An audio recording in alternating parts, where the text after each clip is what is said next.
month. We chose the topics. Okay. Last week, the other day we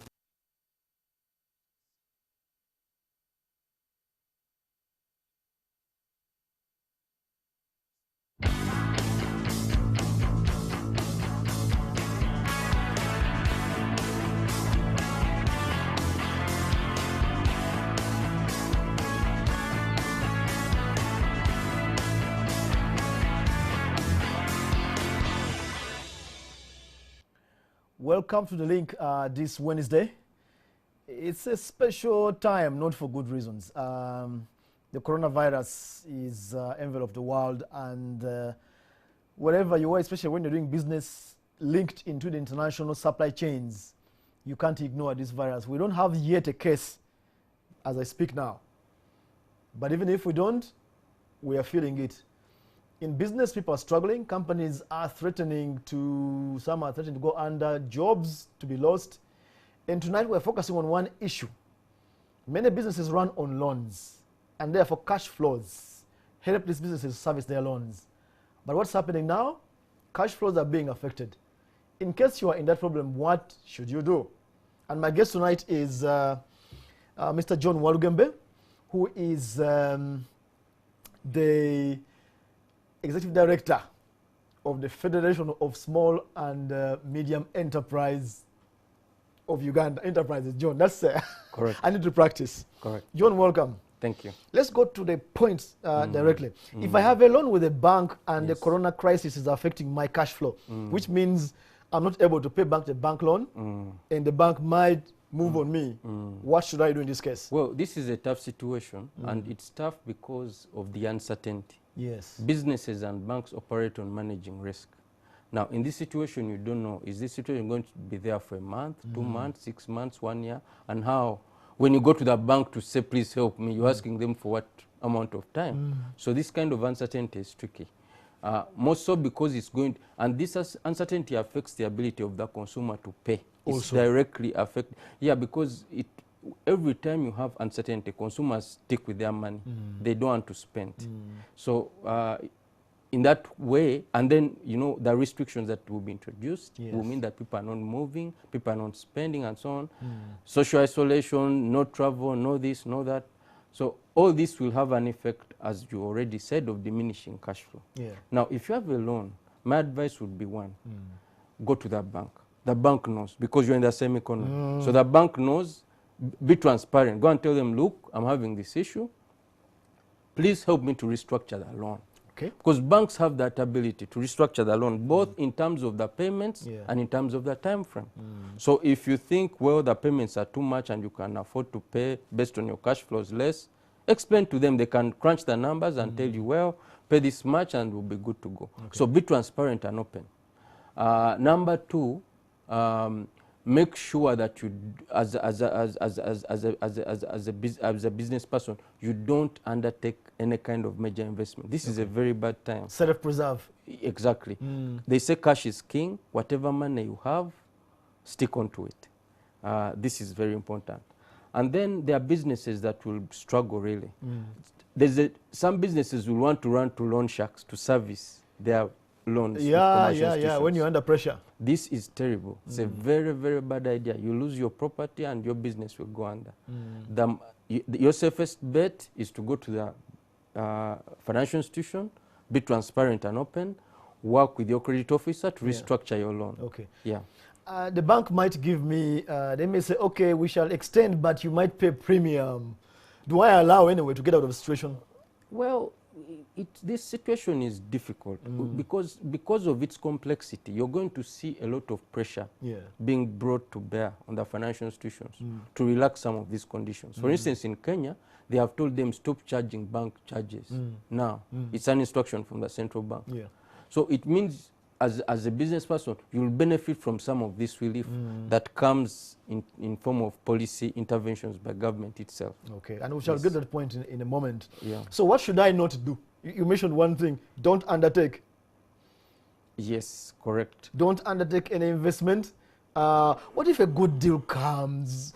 How good is too Well, good to live even now? Except if you're investing in sanitizers and things like this. I wouldn't recommend that you undertake any kind of investments. This is a wait and see period. So number one, don't run to loan sharks. Two, be communicative. Communicate to the bank, as I already mentioned. But also communicate to your clients. Yes. Keep in touch. Don't just close off and you leave them in limbo. Because by communicating to them, you'll give them that confidence to invest. Then the other, rather to spend. Yes. Then the other issue is that make sure that you are informed about developments because it's a public health issue. Know what is the Minister of Health saying. Tonight the President is speaking. What is he saying? What measures have they put in place? Which countries are they barring from sending people and here and so on? So keep yourself informed. Okay. It's also important that you don't put your employees in harm's way. Okay. You may want money, and you are insisting that your employees work. If it's not safe for them to work, ask them to go home. Very, very, do not subordinate the health of your employees to your financial objectives. That's interesting. Yes. Does government have a role? I have not had, maybe the president will say, president by now would have said something, but does government have a role? Definitely, because a business person operates within an ecosystem. And in that ecosystem, government creates what we call the macro environment, the policy and regulatory environment within which we all work. Okay. Government is a referee. So it means that this is a time for government as a referee to create new rules. If half time was at 90 minutes, we are asking government, please half time should be at 45 minutes because of the coronavirus. And some of the interventions they could undertake is one, they could create what we call bank guarantees for businesses to access short-term credit. Because businesses will need credit at this time and liquidity. They are not earning, so someone needs to step in to help them. So government can do that. But also the other monetary policy measure the government could undertake is to lower interest rates. Okay. Because by lowering interest rates, you're signaling to commercial banks to lend more to the private sector. Okay. But in addition to those kinds of measures, can also undertake what we call fiscal policy. Okay. Fiscal policy are related to, these are measures that are related to spending. So, for instance, one government would engage what we call tax relief. Okay.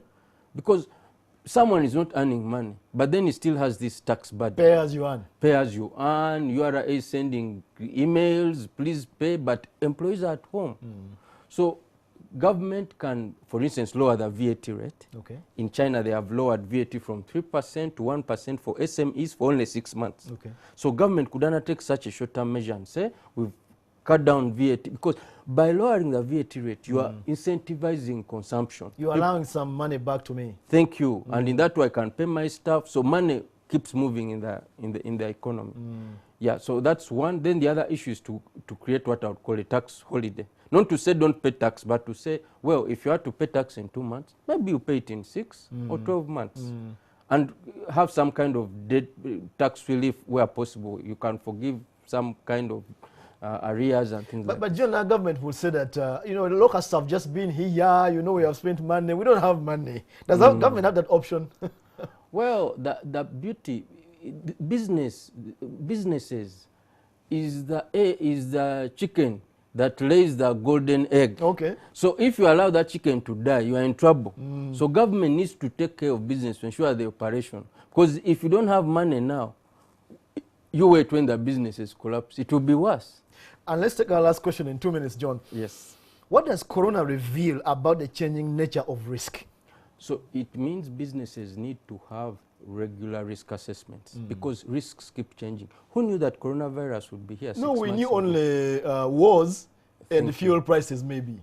Exactly. So it means you have to continuously evaluate what risks you or your business faces. Secondly, make sure that you have risk mitigation measures and risk control measures, whatever those are. So for instance, if as a business you already had proper work safety and so on, chances are that your employees would be insulated in a way from this virus.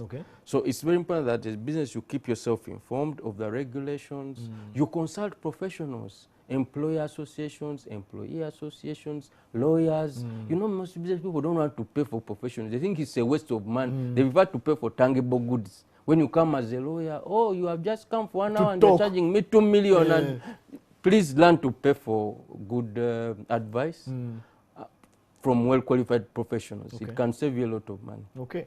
Yes. Thanks, John. We have been concise on this issue of coronavirus. As John said, we're used to different kind of problems in terms of business.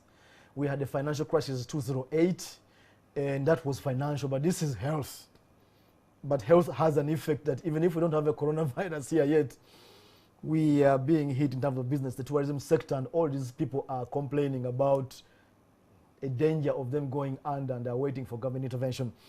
That was the link, and it was brought to you by Uganda Revenue Authority, one of the agencies which are going to be under scrutiny now with the coronavirus, developing Uganda together. That was the link tonight. Thank you very much for joining us.